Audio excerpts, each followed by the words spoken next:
नमस्कार दोस्तों, मैं निधि सिंह आप सभी का सनातन आराधना में स्वागत करती हूँ। आज हम बात करेंगे पुण्य क्या है। आज तक आपने पुण्य के बारे में बहुत कुछ सुना होगा। मंदिर में दान देना, गरीबों की सेवा करना, तीर्थ करना, यही पुण्य है, ऐसा कहते हैं सब। लेकिन क्या पुण्य सिर्फ कर्म है या पुण्य एक ऊर्जा है, एक चेतना है?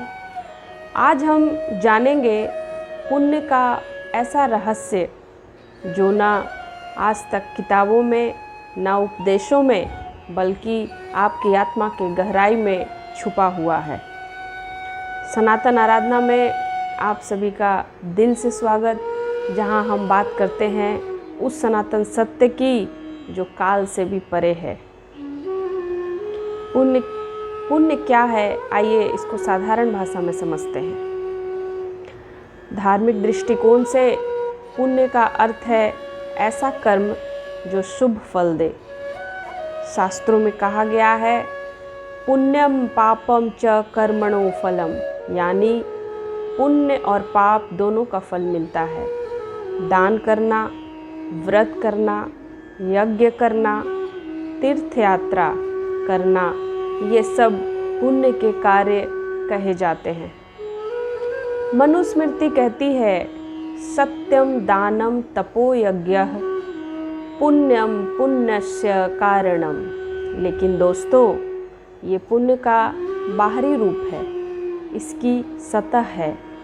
सच तो ये है कि पुण्य केवल कर्म नहीं, एक ऊर्जात्मक बीज है जो आत्मा में अंकुरित होता है। पुण्य आत्मा की ऊर्जा है। जब कोई मनुष्य निस्वार्थ भाव से कुछ करता है बिना फल की इच्छा के, वह पुण्य आत्मा में दर्ज हो जाता है। पुण्य वो कंपन, वो वाइब्रेशन है जो सूक्ष्म शरीर को स्वर्ग की दिशा में खींचता है। पाप नीचे खींचता है, पुण्य ऊपर की ओर उठाता है, यानी ब्रह्मलोक की ओर। गहराई से समझते हैं। हर बार जब आप किसी की मदद करते हैं बिना बदले की भावना के, उस समय आपके अंदर एक पुण्य आवृत्ति उत्पन्न होती है। ये आवृत्ति मृत्यु के बाद आपके सूक्ष्म शरीर की दिशा तय करती है। यही कारण है कि कई बार बिना धर्म के लोग भी पुण्यात्मा कहलाते हैं, क्योंकि उन्होंने सच्चे भाव से सेवा की होती है। पुण्य का भौतिक और आध्यात्मिक फल जो है, अब उसके बारे में जानते हैं। पुण्य के दो रूप हैं, भौतिक और आध्यात्मिक। भौतिक पुण्य का फल है सुख, समृद्धि, यश, अच्छे संबंध और सुंदर जन्म। लेकिन पुण्य एक सीमा तक ही साथ देता है।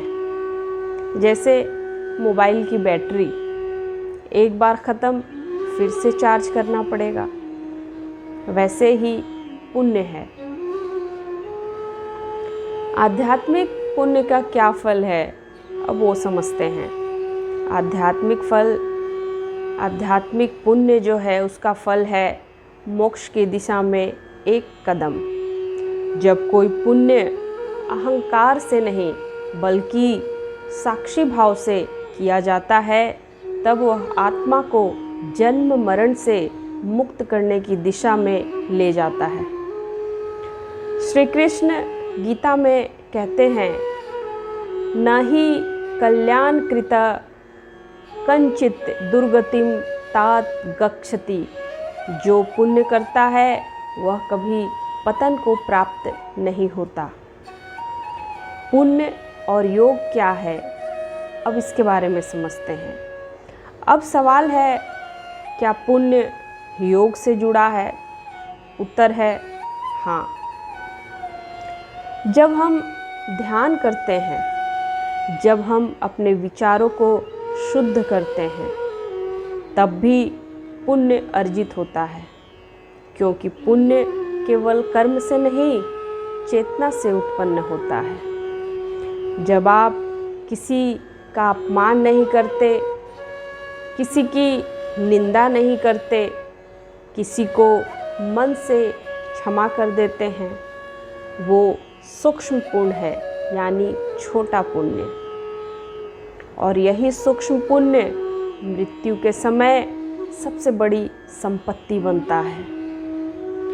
जैसे जैसे योग के 8 अंग हैं, यम, नियम, आसन इत्यादि, वैसे ही पुण्य के भी कई स्तर हैं, शारीरिक, मानसिक और आत्मिक। तीनों जब संतुलित होते हैं, तब पूर्ण पुण्य की प्राप्ति होती है। तो अगली बार जब आप पुण्य करें, दान, सेवा, भक्ति या साधना, तो सिर्फ दिखावे के लिए नहीं, बल्कि उस आत्मा की गहराई से करें जो स्वयं ब्रह्म का अंश है। क्योंकि पुण्य कोई व्यापार नहीं है, ये आत्मा का ईंधन है, जिससे तुम उस ब्रह्मांड के द्वार पर पहुंच सकते हो। सनातन आराधना पर जुड़े रहिए, क्योंकि यहाँ हम खोजते हैं उस सनातन सत्य को जो आत्मा में ही छुपा है। जय श्री राम, जय सनातन, जय गुरुदेव। आप सभी ऐसे ही वीडियो के लिए लाइक करें, सब्सक्राइब करें और ज़्यादा से ज़्यादा लोगों तक वीडियो को पहुंचाएं। बहुत ही साधारण भाषा में मैं आप सबको ये सब समझा रही हूँ, तो ज़्यादा से ज़्यादा लोगों तक वीडियो को पहुंचाएं। जय श्री राम।